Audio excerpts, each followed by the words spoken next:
Welcome back, everyone, to another episode of the Legends of Sport podcast. I'm your host, Andy Bernstein. Our guest today is a very good friend and one of the most innovative figures I have met in sports.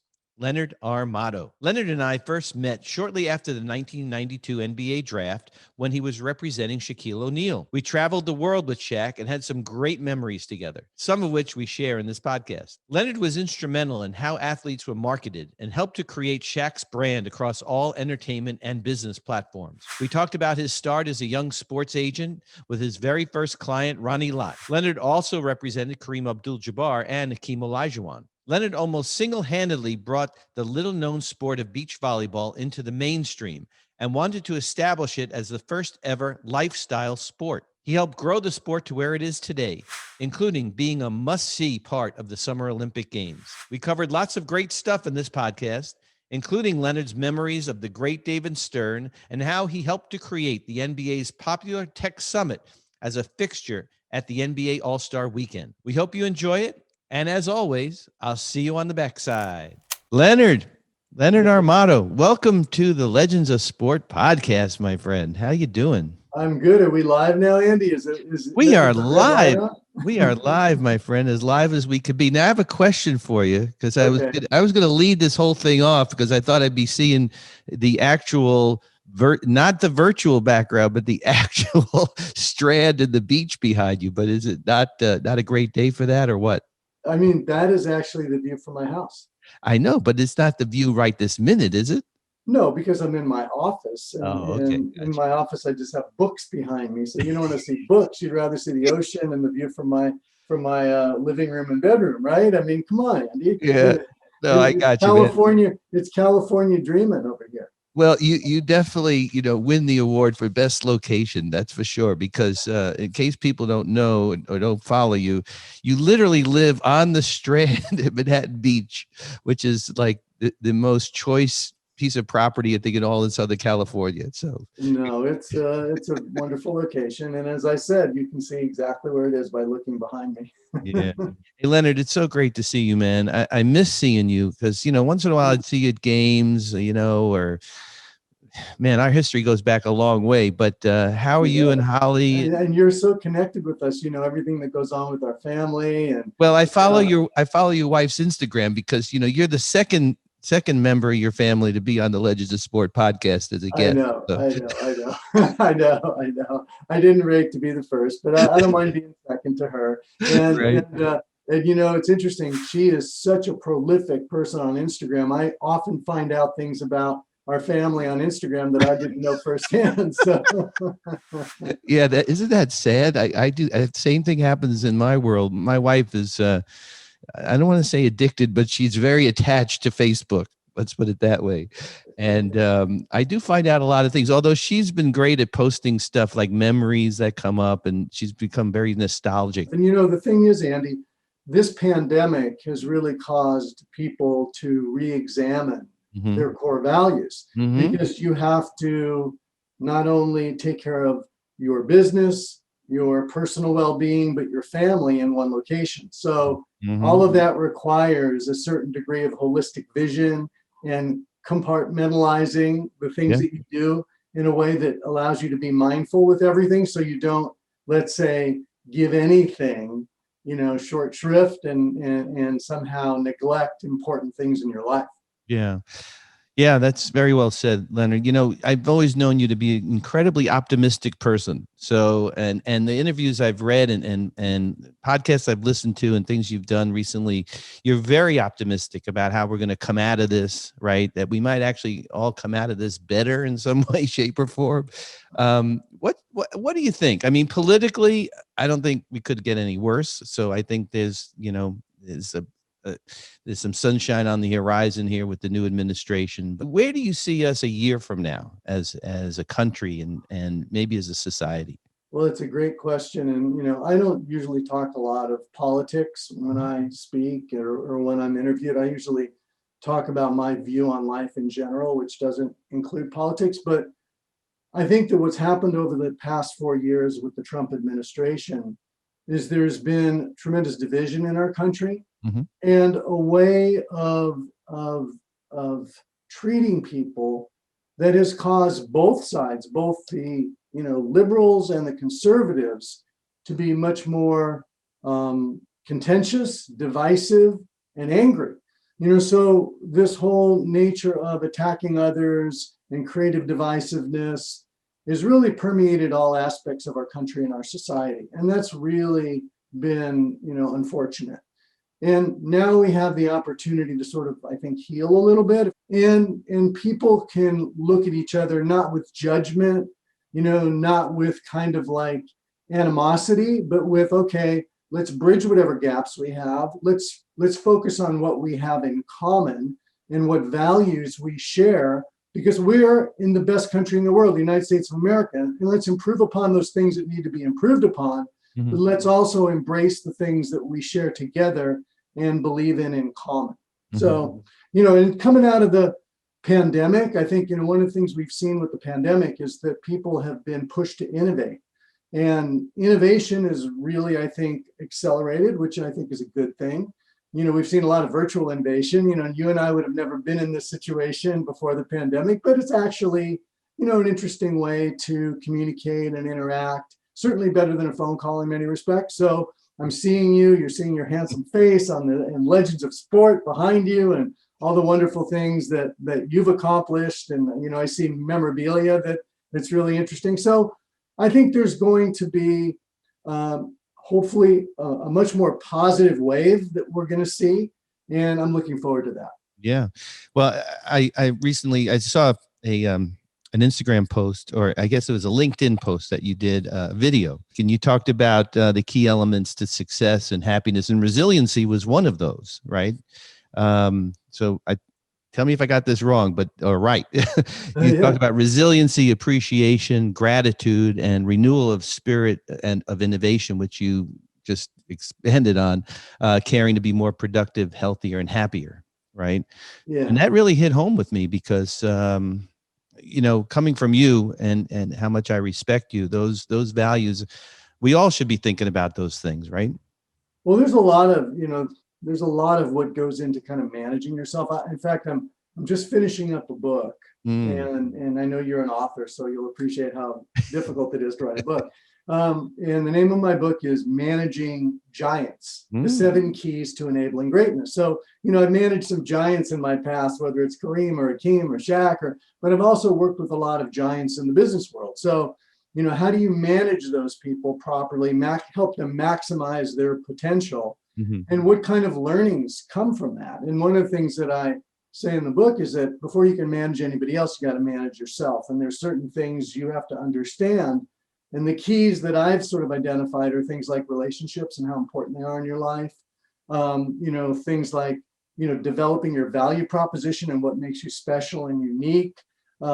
Things like focusing on what's remarkable out there and seeing if you can hitch your wagon to that. Because if you're working on something remarkable, you have a chance to do great things, maybe things you didn't expect before. And then you talked about, resiliency, and that kind of comes under the umbrella of grit, and you've probably seen that TED Talk that talks about what's the most important thing in determining success in people's lives. And, it wasn't like innate talent, it wasn't connections, it was perseverance, grit, resiliency, so those are the kinds of things that are really important to focus on. And then, you got to know how to get up when you get knocked down. You got to be able to work through failure. And I've had so many failures in my life, I can't even count them. I have a whole chapter on it in my book. This happened to me, and I messed up with that, and then this happened. And then, so, you have to be able to get up off the ground and continue to move forward. And maybe your next chapter will be even better than the one before. So anyway, those are some.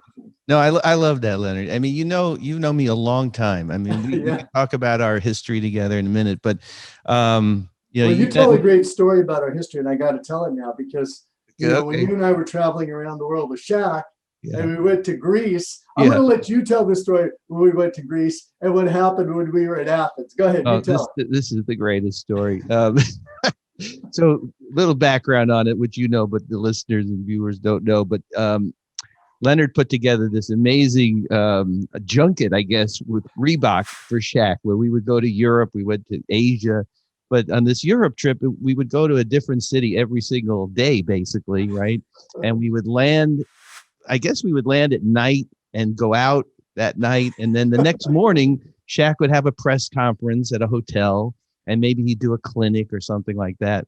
So, so we're like towards the end of the trip. Everybody's a little beat by that point. The big fella, I don't know how he operates on zero sleep, but I mean, I never saw the guy sleep except like, on the plane once in a while.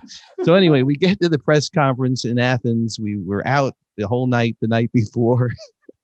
And the place is packed. Remember, Leonard? It was packed in this like ballroom. It must have been 100 degrees in there. It's the middle of the summer in Athens. And people are asking Shaq, "Oh, what do you think, Mr. O'Neill?" I'm going to use my Greek accent.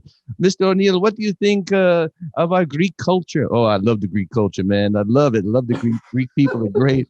"Mr. O'Neill, what do you think of the Greek food and the Greek women?" "Oh, I love it. They're great. They're great." And then remember this one older guy in the back gets up, like I think he stood on a chair, and he yells from the back, "Mr. O'Neill, what do you think of the great Acropolis?" Right? And everybody turns around, and Shaq turns to Jerome, his bodyguard, and says, "That the club we went to last night?" I know. We all fell down. It was I'm sure never. there is a club called the Acropolis somewhere. Had to be.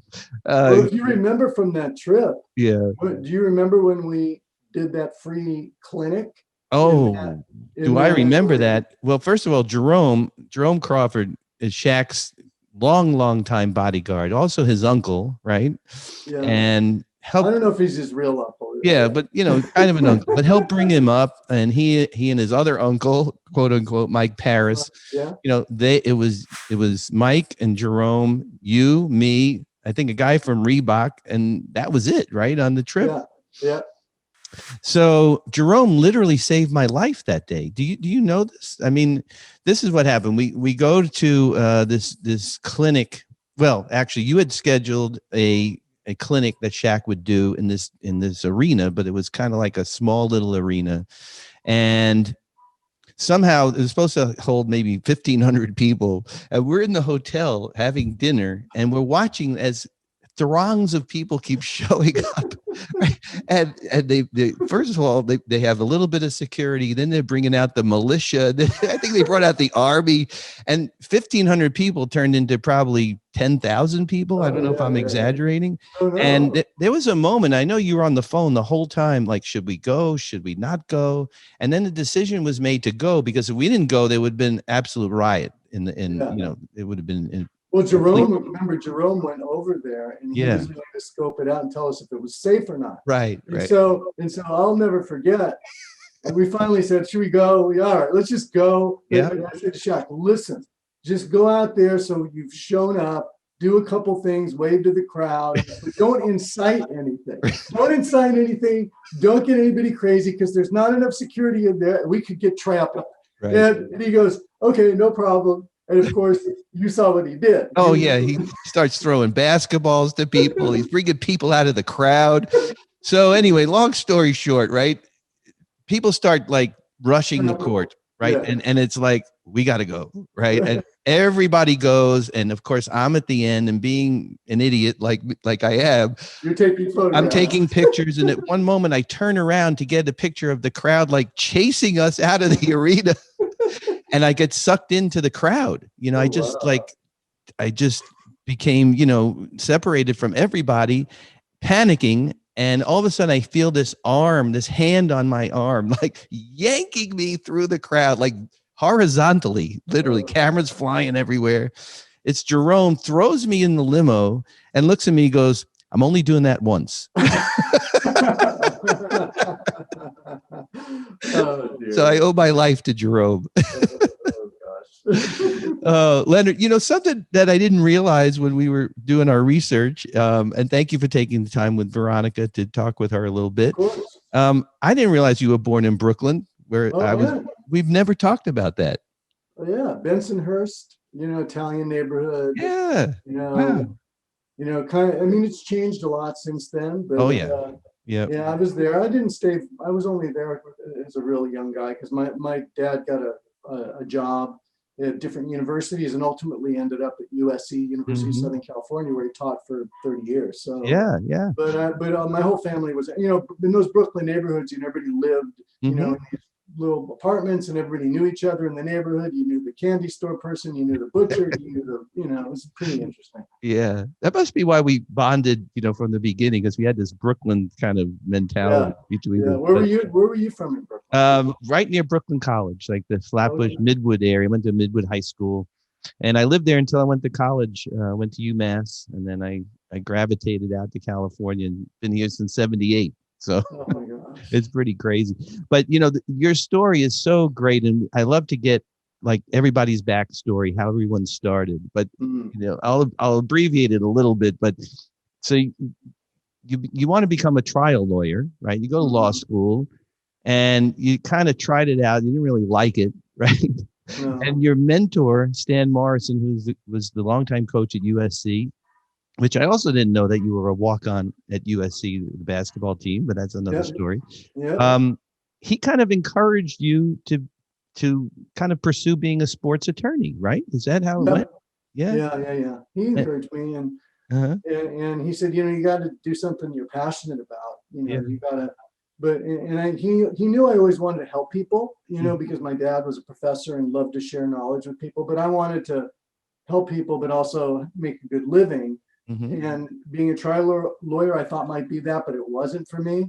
And then he said, well, look, you play basketball, you understand the mentality of an athlete. Why don't you become a sports lawyer and help these, people who are losing all their money and who only play 3 or 4 years and then have nothing, help them make the transition from professional athlete to business person. And I thought, that sounds fantastic. But I didn't have any clients. And I went around trying to get jobs with sports agents, but sports agents, especially at those times, it wasn't like the big agencies now. They were like lone rangers. They were out there on their own, and they didn't want anybody else around them. And all the information, today is public, like how much people made. But back in those days, those, lone ranger sports agents were, it was secret what the deals were.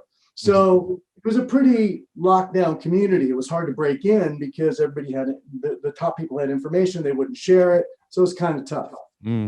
So talk about your first client. I mean, I know this story, but I would love for you to relate it. So your first client is Ronnie Lott, right? How did that conversation go? Like how did you introduce yourself to him and then finally convince him to kind of take a flyer on you?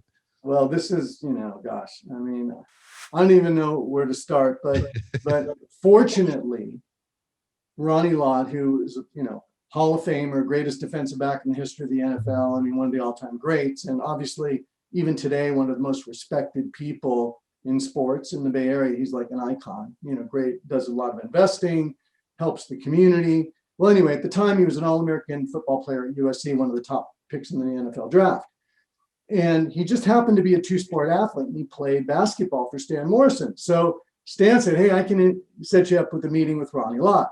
So I said, oh gosh, I mean, how am I going to convince him to, select me, a guy who doesn't have any experience? And, I told you about my book. One of the things in my book is, what's your value proposition? So I had to think about, well, what's my value proposition as I'm competing against these superstar big agents that have, all this information and a track record. And so I started sort of thinking about it. So Stan set up a meeting for me and Ronnie to have lunch. And we sit down at lunch, and Ronnie was very buttoned up, and he said, look, I got a couple questions for you. I asked these same questions to all the other agents. Number one, tell me all your clients. And I said, well, I don't have any clients. And he looked at me kind of sheepishly. He goes, okay, well, what experience do you have in sports law? And I said, well, I don't have any experience in sports law. I was a litigation attorney. And he said, well, what kind of big firm do you have behind you that's backing you in the sports business? I said, well, I don't have any big firm. I'm on my own now. I'm trying to break into the business, but, I'm really enthusiastic about it. I know I can do a great job for you. And he just kind of looked at me like, you know what, this is really a great meeting and everything, but I'm going to have to leave in a couple minutes. And, it's been nice meeting you. And I said, well, look, let me ask you a couple questions before you run out the door. And he goes, okay, ask me a few questions. I said, well, number one, what goals do you have as an NFL, athlete? And he said, well, I want to be the best defensive back. I want to one day make the Hall of Fame. I said, wow, that's a really great goal. I said, well, how about as a business person? What do you want to do off the field? He goes, well, I want to own car dealerships and I want to be a successful businessman. I want to have a second career above and beyond football that I can be proud of.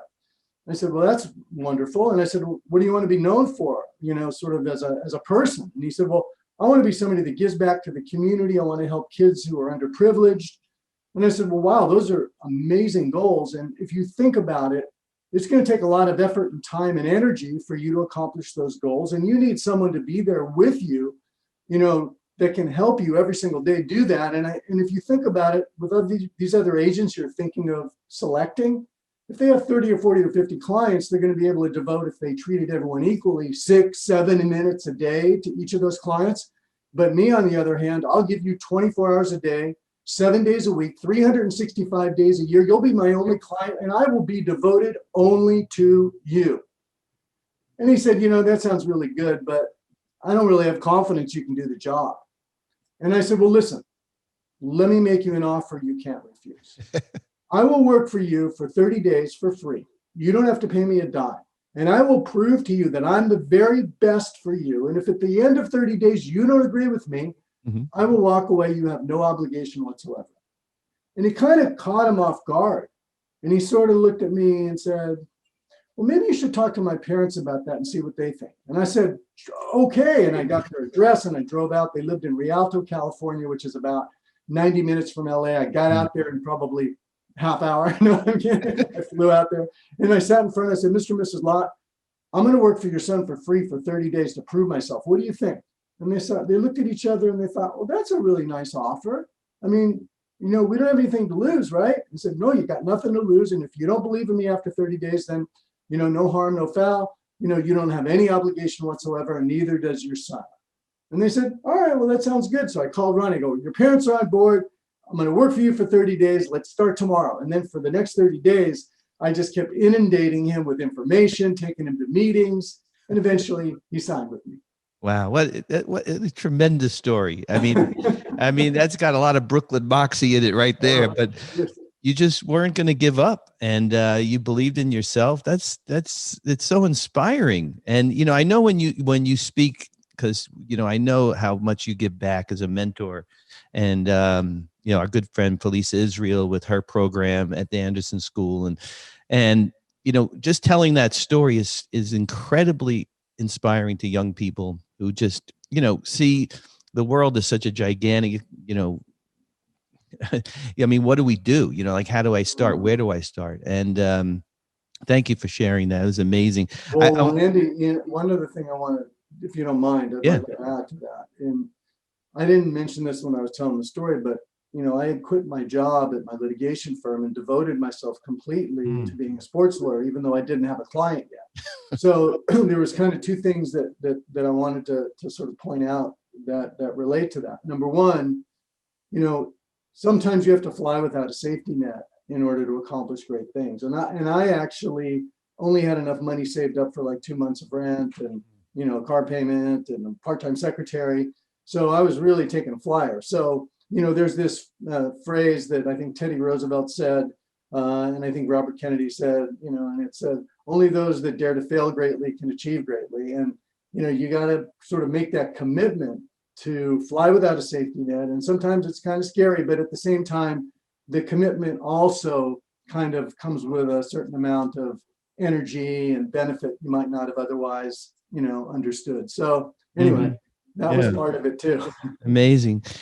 So you and I met after you had already represented Kareem Abdul-Jabbar, Hakeem Olajuwon, and you had met Shaq and started representing him. And I don't know if you remember you and I meeting for the first time, and I think Shaq and I meeting for the first time, but it was in your office. It was right after the draft, right, in 92.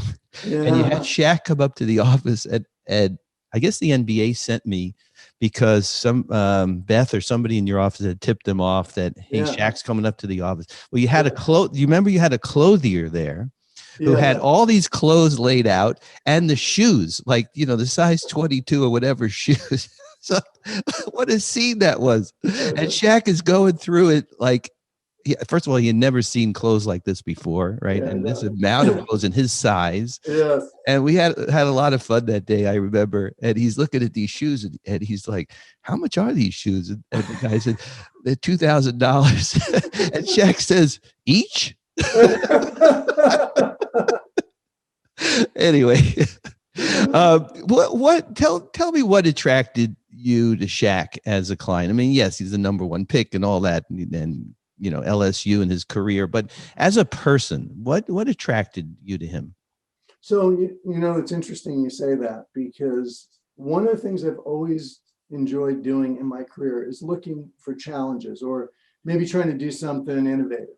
Mm-hmm. And when I saw Shaq, I thought, through him, because he's really unique, maybe we can transform the way that athletes and celebrities are marketed. So traditionally, I think the gold standard was like Michael Jordan. I mean, he was the endorsement king.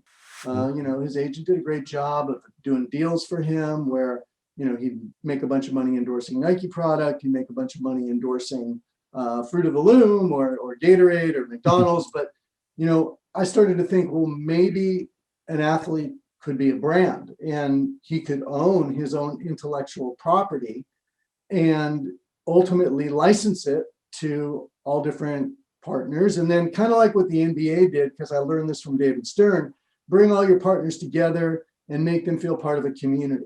And then through feeling a part of the community, you can build more value in the brand. So what we did with Shaq, and I'll never forget, the first deal we did was 2 deals were Reebok and Pepsi. And, both of them agreed to put a lot of marketing behind Shaq. And so I got Lee Clow, who was a legendary creative for Chiat Day, a big advertising agency, to agree to create for us a logo that we would own and license to Reebok, his client.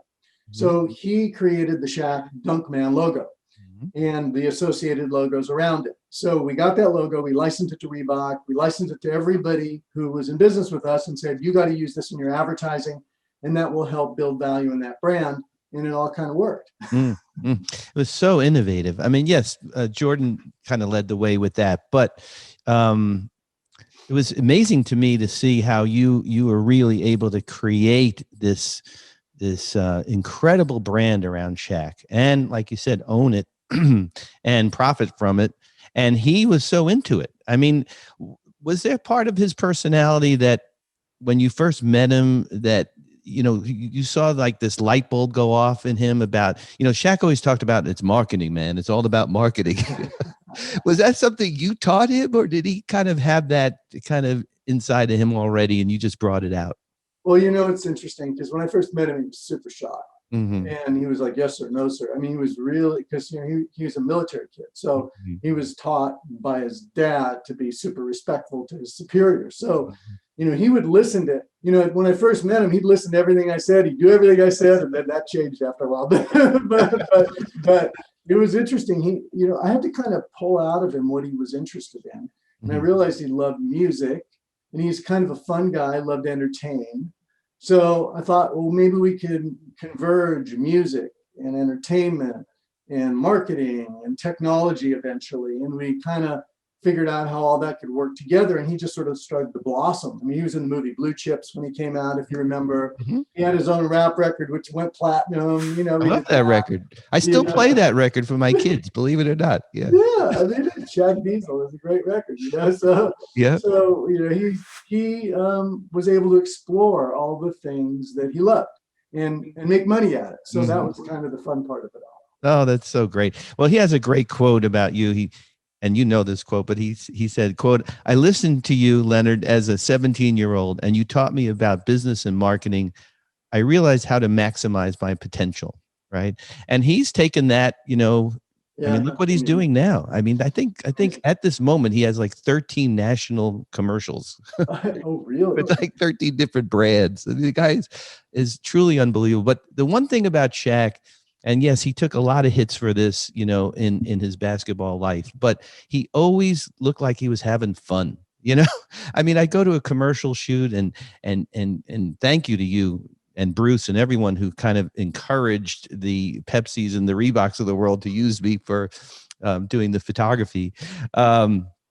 but I'd always go, and he was having fun. He'd had fun on the set. Everybody's all tense and jacked up, and he'd be out there just playing his music or whatever it was, and what a character he was, right? And then what was interesting about Shaq, and people, look, this is a whole other conversation, but he knew when to turn it on and off. That, and I know that, and all of us that were close to him, that when that ball went up, all that stuff went away. Like for that 48 minutes, he was just a beast on the basketball court.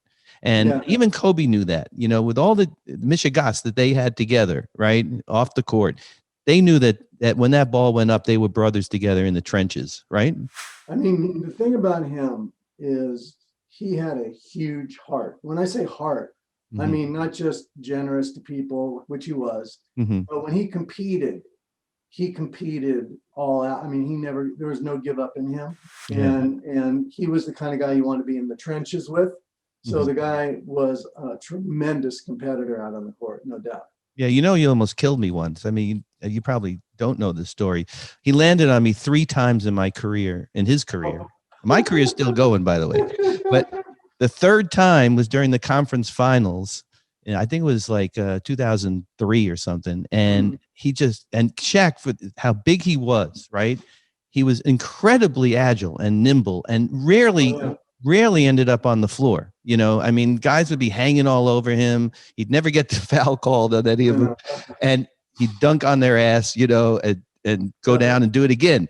But this one time he was out of control. I think it was a loose ball, a rebound, and he just came right towards me, and I'm like 4 feet away, and there's nowhere to go. And my job is to sort of protect him from getting hurt on my cameras and all that. And I just have to take the hit. The guy's weighing, what was he weighing? 340 or something at that point. Oh, man. And he literally, Leonard, he flattened me, and we were face to face like pancakes, right?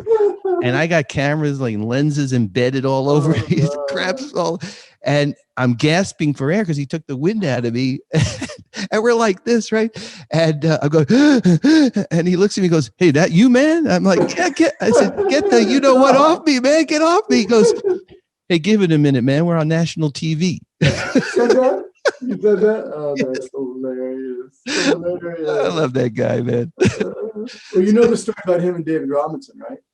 I know a couple of stories. I know the autograph story when he was a kid, that one. But okay, so you'll love this. Yeah. So Shaq would always be like, "I hate David Robinson." And I said, "Why?" He goes, "I tried to get an autograph from him one time. He said he just snubbed me." He goes, "Every time I play him, I think about that." And then he told that to the media too. And the media was like, "Shaq and David Robinson, oh boy, there's no love lost there." And every time they played, Shaq would try to dunk on him and all that. So listen to this.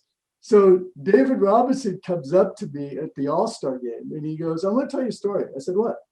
He goes, "Shaq and I were on the Olympic team together." And I walked up, and we were, practicing, and then we rode back on the bus. And I sat next to Shaq. I go, "Shaq, you know what?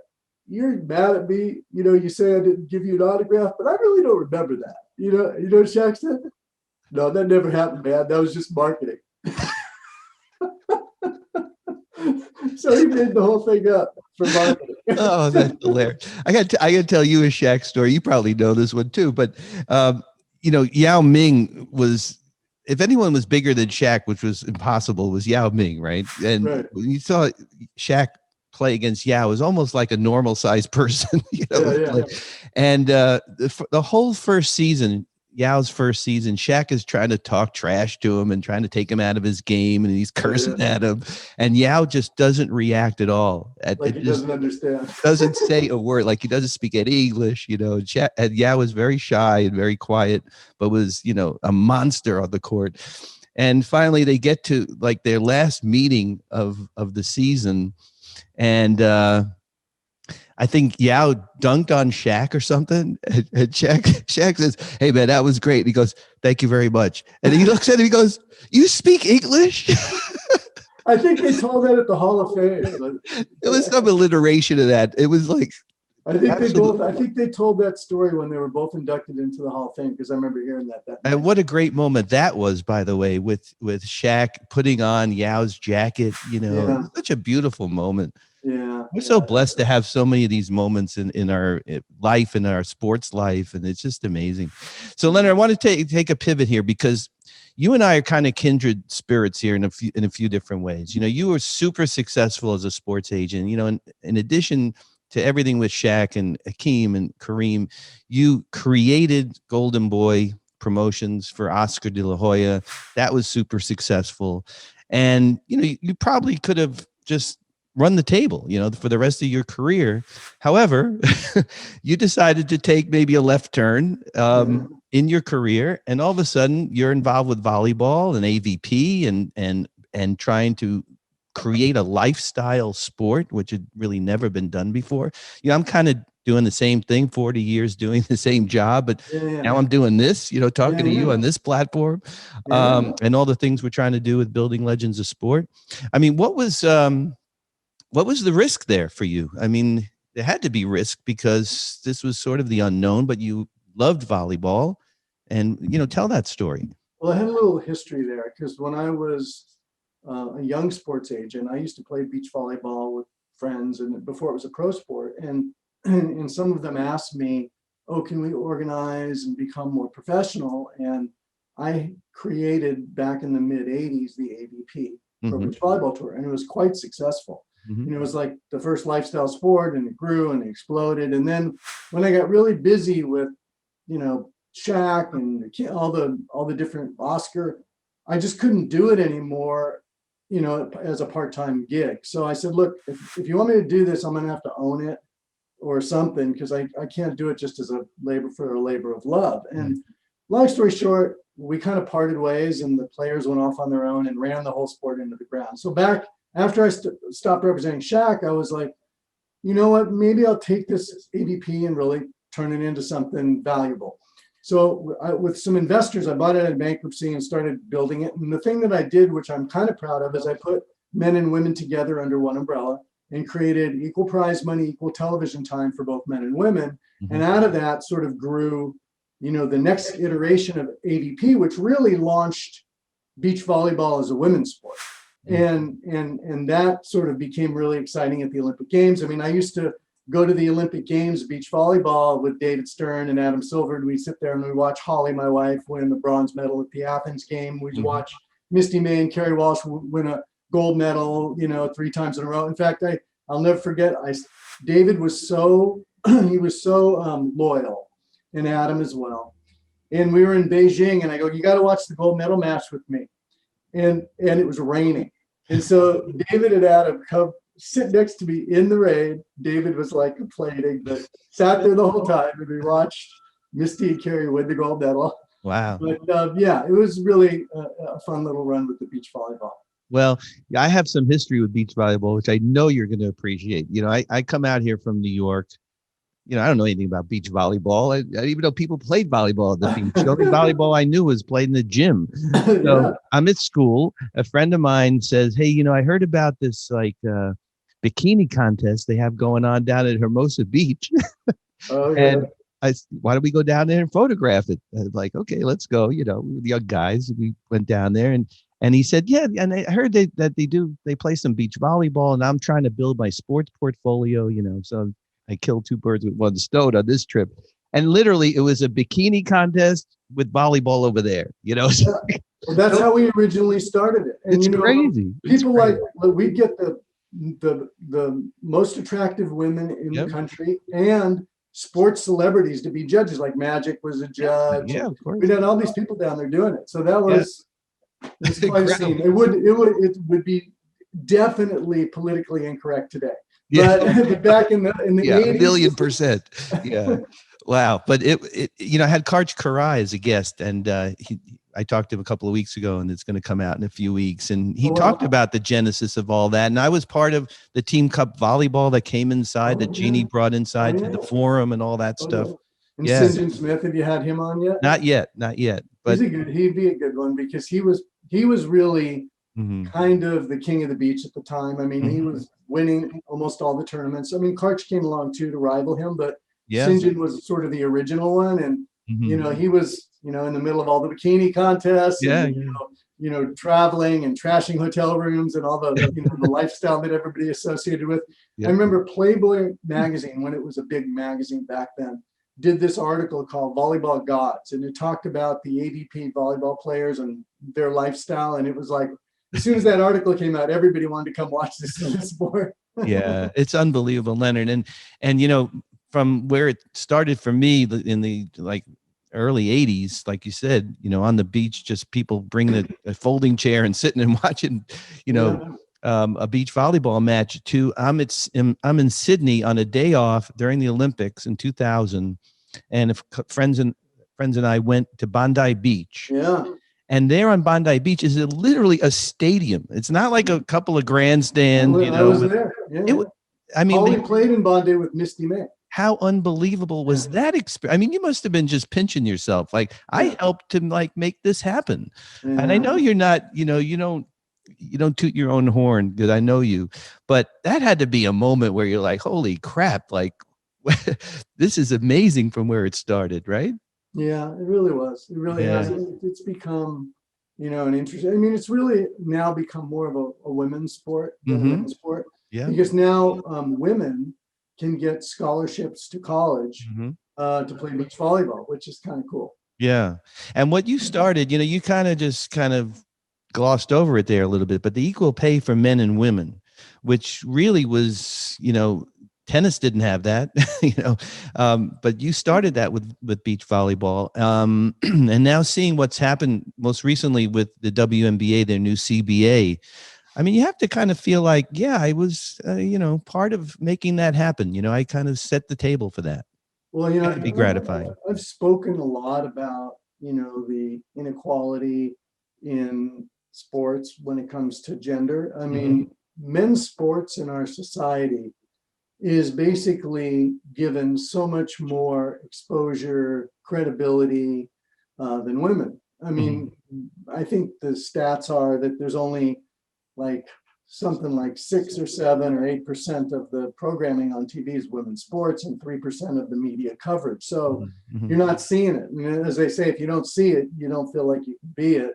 And that's one thing. And it's, if you look at even, the way we're conditioned, who are the top Instagram influencers? Well, on the men's side, it's all athletes. On the women's side, it's all models and musicians and beautiful women. So, it's really different. So with beach volleyball, when we made prize money equal for men and women, made TV time equal for men and women, I think that was a big step. And in the Olympic Games, women's beach volleyball, gets a good audience and people love watching it. So anyway. Well, yeah, again, you're not going to toot your own horn, but I if I was in your spot, I would be looking around saying, man, this started on the beach. Like, I know. a bunch of guys and some volleyballs. Leonard, a couple of last things I want to talk about. I don't want to forget about the Tech Summit, which you created, and I knew you were a part of it. And forgive me if I didn't know that you actually created the NBA Tech Summit and NBA All-Star Weekend, which I got to tell you, I've never been able to attend because they always assign me to something else during that time. But everything I've seen about it, and I know that it's become the hot ticket at NBA All-Star Weekend. What was the vision of that from the beginning? Like, did you really have to convince David Stern and Adam Silver to do that, or was that an easy sell? Well, at the time, I was really, into tech. Shaq and I were like, we thought we were tech, not influencers, but these early adopters. And so we had relationships with companies. So I remember I'd walk in with the first internet phone, and I'd go into David's office and Adam's office, go, look at this. And I'd bring them all these tech things. And then I started introducing them to people from Silicon Valley. So I introduced them to people like Ron Conway, the godfather of Silicon Valley.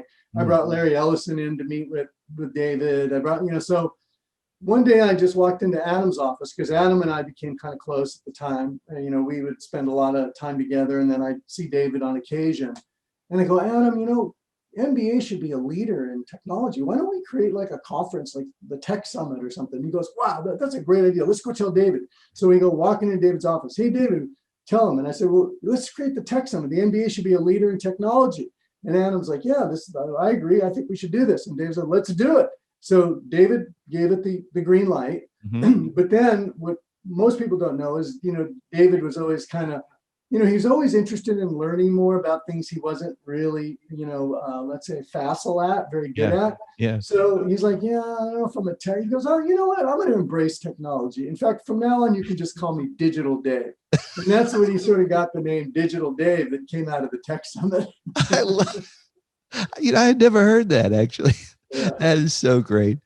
Well, Leonard, the last thing I want to talk to you about is athletes' responsibility with social media, because the Tech Summit obviously is important, and what guys are doing, what athletes are doing, and with tech, but with their platforms. And what's your view on social media and athletes' responsibilities with their own platforms?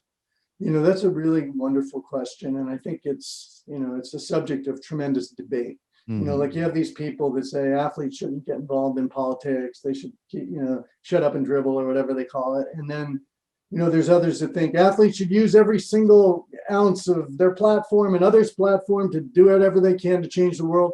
And so I kind of come in, I don't want to say in the middle, but here's the way I look at it. Everybody should be able to use their platform to promote good and promote things that are going to change the world for the better. So I think athletes should speak their mind, should exercise whatever political viewpoints that they want, or social good viewpoints that they want. I think sports also has to be a vehicle for not only Democrats, but Republicans and people of all walks of life to come together and enjoy. And the core values of sports should bring people to a better place, because that's the example that's being set by NBA athletes, for example. Here's what we stand for: competition, hard work, teamwork, equality, all those things that they show while they're playing. And then they also demonstrate through their social platforms. So I believe, and I don't think they should be personal. Like, I don't agree when, the athletes call, names of the, or do name calling of the political people. So in other words, I don't think they should attack people politically. They can certainly endorse somebody, but don't attack somebody personally, which I've seen a lot. And I think that in part was almost encouraged by Trump, and, everybody kind of took the bait, and then it became this whole thing where there was a lot of mudslinging, which I don't think is the right answer if you're going to really advance the cause. But I think that the last point I want to make is that athletes today have an opportunity that they've never had before. They have a powerful engine so that they are now media companies that can have a direct relationship with consumers and fans. And that's a huge opportunity. And the engine that they have, whether it's the NBA or the NFL or marketing partners, is sort of fuel for them to grow their audience. And by growing their audience, they grow their influence. And I think LeBron's a great example of that. I mean, he's got tremendous influence. I think he's got 125 million people that he can reach directly across all his platforms. That's power. And you have to use that power for good. So that's where I come down on that. Yeah, thank you. Yeah, I'm glad you said that. Very last thing I wanted to talk about. This is the very last thing, because I listened to the Power of Reinvention podcast that you did, which was terrific, I thought. And you talked about your work-life balance, your morning routine. What can you leave us with, something optimistic and positive about your own personal sort of work-life balance philosophy? Well, yeah, I think routine's really important if you want to maintain positive energy consistently. Otherwise, you're going to be subject to just sort of whatever, takes you in one direction or another. So I have a very regimented, routine. I get up early every morning. I spend some time in meditation and prayer. I do breathing exercises to kind of get blood flowing. I do probably 30 minutes of interval training right away so that I can, get my engine started and start burning calories and start my, day the right way. And then I, shower, get ready. And I, even if I don't have a business meeting, I dress as if I'm going to go to work, which I am, in front of my computer every day in my home office. And so if you have that, and then I also set my intentions for the day, kind of prioritizing the things that are most important and not just getting, taken by anything that kind of pops up in my inbox or something that seems to be urgent but doesn't really require my immediate attention because it's not important. So I think if you do that, and then the final thing I would say, Andy, is you have to make sure that you look at your life holistically so that you're taking care of the things that are important. So you don't get, let's say, so focused on work that you don't take care of your personal health, or so focused on work that you don't take care of your family. So you have to also understand what's important to you and allocate time, effort, and energy to all of those things. Leonard, you are an inspiration. You're a great friend. I've learned a lot from you. And I've enjoyed all the times we've had together, and I've missed us being together, hanging out. I mean, those trips we had will always be a top shelf of my memory bag. That's great. Well, we'll get through this, and hopefully we'll have a chance to get together in person soon. And I miss you, and I look forward to seeing you. Yeah, me too. Send my love to Holly, and thank her. Tell her that you were almost as good as she was on the podcast. Well, listen, good luck in Legends of Sport. It Thank sounds you. like a wonderful platform that you're building, and because of all the wonderful relationships you've built over the years, you're able to get so many great guests on the show. So congratulations for that. Well, thanks, Leonard. And I hope to see you soon, man. I'm going to take a little walk down the Strand one day. Let me know when you come down, and we'll just we'll walk down. We'll put our masks on, and we'll walk down the beach. That'd be so great. That'd be so great. Well, take care, my friend, and enjoy that beautiful, to look at that every day outside your window. It's just got to brighten your day from the moment you wake up. That's wonderful. Yeah. Well, listen, one of the things I failed to mention, and I think that we all have to make sure that we, during this period that's really difficult for everybody, is think about the things we have to be grateful for, because there's so many things that we have to be grateful for. You have so much to be grateful for. I do as well. And just thinking about that oftentimes sort of puts us in the right frame of mind to start the day. Yes, sir. You got it. Well, on that note, I'll let you go. And really, thanks so much, Leonard, for taking the time. This is really, really fun conversation. And I can't wait for everybody to comment on it. And I really appreciate the time. So thank you. Thank you, Andy. Okay, Take buddy. care. Take care. Thanks, man. Well, everyone, I hope you enjoyed this episode with my good friend, Leonard Armato. He is truly an innovator and a real live legend of sport. Can't wait to read that book that's coming out soon, Leonard. Thanks, as always, to my producer and researcher, Veronica Ahn. And thanks, everyone, for continuing to download and subscribe to our podcast. Just a reminder that you can find us on the LA Times app and online, as well as your favorite podcast platforms, including Apple and Spotify. Please keep following us on Instagram at Legends of Sport, Twitter at Legends_of Sport. Our blog is legendsofsport.blog, and our TikTok and YouTube channels, Legends of Sport. You can find my photography, as always, on Instagram at ADB Photo Inc. So thanks again, everyone. We'll be back in 2 weeks with another great guest and episode. Keep checking our social media. And as always, stay safe and stay well. See you soon.